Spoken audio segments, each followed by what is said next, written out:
Yeah, I mean, I think it's no secret that the industry needs to solve for the ability to measure the incrementality from a reach standpoint of nonlinear.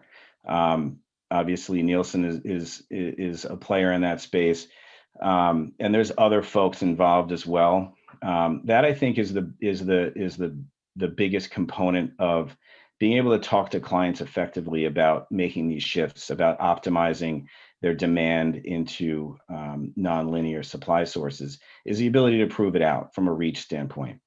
I do think there are uh, good developments being made from a platform standpoint in terms of pulling more supply sources together and being able to decision across them at one moment in time, and being able to understand the collective result from pushing out messaging across various platforms through various means.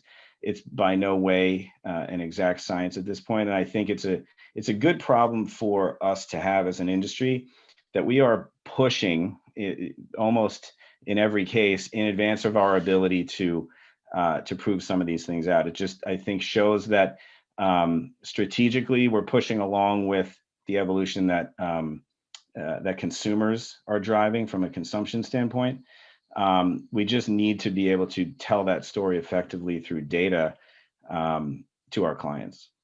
First, from a marketplace perspective, streaming is here. This is going to be a very big year. The shift towards streaming is going to be probably bigger than it's ever been this year. In fact, I was reading that Jeffrey Calabrese from Omnicom, the chief investment officer, was saying, this is the year. And so there's this big shift that advertisers are recognizing they need to go where the eyeballs are. And that is for networks like Fox. Fox Corp has pillars: news, sports, entertainment, and Tubi. And across the board, there's linear and traditional, and there's streaming, and Tubi being a big component of that. It makes a lot of sense for the advertisers to go where the eyeballs are, and for Fox to be able to sell across the portfolio. And that's really what's happening this year. So some of the changes that are happening, other than what we're hearing in the market from our advertising partners, that there's going to be a big shift, there are different ways of transacting. Certainly, there are those that want to place within the different pillars. Others are looking for ways to be a little bit more fluid in that they want a one-stop shop to then allocate across the different platforms, and be able to do so in a way that reaches their audience more fluidly. So we're seeing that as well. The upfront as a whole is changing. I mean, more and more consumption is pivoting away from traditional television. It's happening slowly, but it's been more drastic, especially over the last calendar year during COVID. We're very video centric in our communication strategy for our top brands. So that is not going to change. But the upfront in and of itself is something that becomes potentially an issue, because TV's becoming a less specifically upfront investment is becoming a smaller share of our spend. And in the world of COVID, we do need a bit more flexibility. So the upfront is important. I still think you're going to see in the future brands commit to long-term investment for key properties, sponsorship-like elements, and the highest quality inventory that is out there. But the upfront as a whole is probably going to diminish in its relative importance, especially during tricky recession-like times that we're facing today, where you need flexibility. And what's been very clear over the past year is we need the need for flexibility has been very critical. I love this topic, CTV. There's so much going on. I like to say that, technology has finally caught up with our ambition. So I liken it to, another stair step coming out of COVID, along with a whole bunch of other changes that we're excited about and dealing with. So for this one, we get to really augment our traditional linear buys, our upfront buys, and do a little surgery. So with more streaming options available and with people spending more time with video, especially on the big screen in their house, we see this as a great opportunity to lean on sight, sound, and motion to tell our story, but do it in a way that we're able to go, far beyond the usual age, sex demos. Thank God, right? Get away from those things and start to do a little bit more surgery.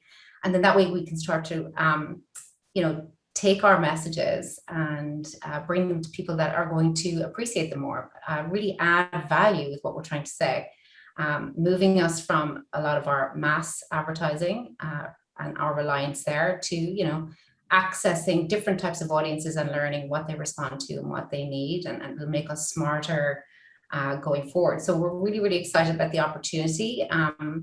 We're working with our agency partners, obviously, to make sure that we're thinking about this from a measurement and analytics standpoint. We're classic experimenters over here, test and learn, scale. So we have a great playbook in the works to help us understand how this will really move the business outcomes we're looking for forward next year. To really build out an ecosystem, your data infrastructure is so important to thinking through what it is from a planning perspective, a buying perspective, and an outcomes perspective. So how do you really think about your core consumer is so key and imperative to building out what a data-driven ecosystem looks like. When we talk about demographics as a currency, every platform today can plan on a demographic. Mm-hmm. But what about those extra audience insights you have? What about the affinities to your brand and the whether it be a purchase-based segment, whether it be a family of 2, 3, 4, 5? How do you use those advanced audience metrics to really hone in both advancement and demographic data sets?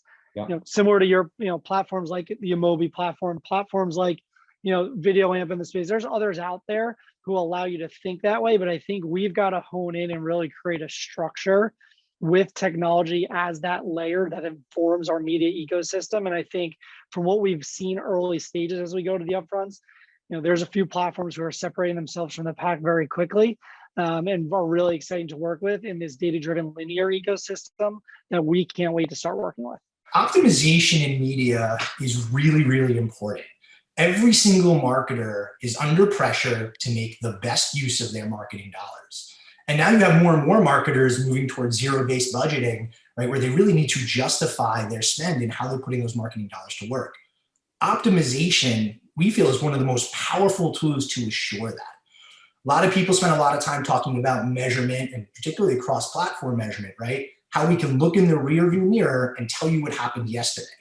Optimization lets you look forward, predict what's going to happen tomorrow, and then fundamentally make better decisions, which will let your dollars go further, work harder, and create more efficacy and efficiency in your media buy.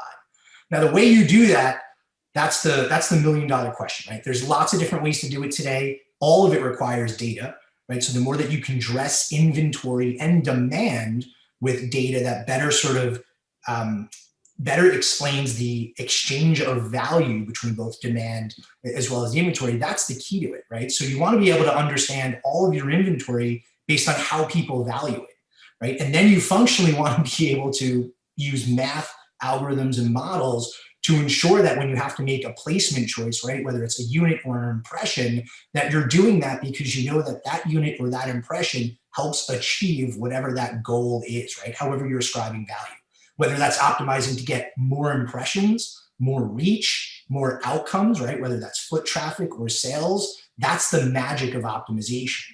The famous Mark Pritchard quote, beginning of the year, some form of all advertising will be programmatic. Some form of programmatic is the future of all advertising. That's how he said it. How do you guys think about, how do you think about that? Is it all going programmatic? No, I don't think it's all going programmatic. I think, look, there is computer and AI driven decision making that's going to help make better decisions as we go. The human element will always be a part of it. I believe the upfront as we know it will exist well past our lifetimes in this business in some way, shape, or form, because it still serves a purpose. But the more we can borrow lessons from programmatic, and programmatic can borrow lessons from traditional. And again, I go back to, I believe there's a benefit in the middle of those two worlds. So, and let's face it, programmatic has a word. Everyone can have their own definition of programmatic anyway. So if you go to that respect, I do think there'll be more automation and more data-driven decision-making. That is fair.